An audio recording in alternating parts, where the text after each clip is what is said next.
हुकूमत ने 7 दिन में अपोजिशन के मुतालबात का बाज़ाब्ता जवाब देने की यकीन दहानी करवा दी है। सेनेटर इरफान सिद्दीकी ने तीसरे मुज़ाकराती दौर का एलामिया पढ़कर सुनाया। आइंदा इजलास की तारीख का ऐलान कमेटियों की मुशावरत से किया जाएगा। स्पीकर सरदार अयाज सादिक ने हुकूमत और अपोजिशन कमेटियों के तीसरे मुज़ाकराती दौर के बाद गुफ्तगू की और उन्होंने कहा वाज़ेह किया कि मुज़ाकरात ठीक चल रहे हैं, किसी को तशवीश नहीं होनी चाहिए।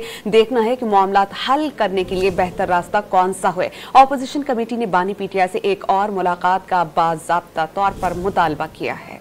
हुकूमत ने 7 दिन में अपोजिशन के मुतालबात का बाज़ाब्ता जवाब देने की यकीन दहानी करा दी। तर्जुमान हुकूमती मुज़ाकराती कमेटी इरफान सिद्दीकी ने आगाह किया कि 7 दिन में अपोजिशन के मुतालबात का बाज़ाब्ता जवाब देंगे। दोनों कमेटियों के दरमियान तय पाया कि हुकूमती कमेटी 7 वर्किंग डेज के अंदर, वर्किंग दिनों के अंदर अपोजिशन के मुतालबात पर अपना बाज़ाब्ता तहरीरी मौक़िफ़ पेश करेगी।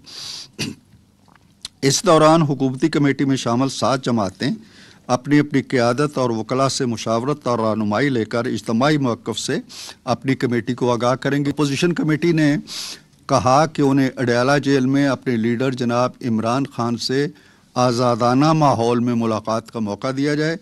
हुकूमती कमेटी ने इसकी तायीद की। स्पीकर अयाज सादिक ने वाज़ेह कर दिया कि मुज़ाकरात ठीक चल रहे हैं, किसी को तशवीश नहीं होनी चाहिए। यहाँ पे इन्होंने अपोजिशन ने डिमांड की कि उनके लीडर से एक और मुलाकात का अरेंजमेंट किया जाए, जो गवर्नमेंट की साइड ने जिसको सराहा और उन्होंने कहा कि हम रास्ता बनाने की कोशिश करते हैं।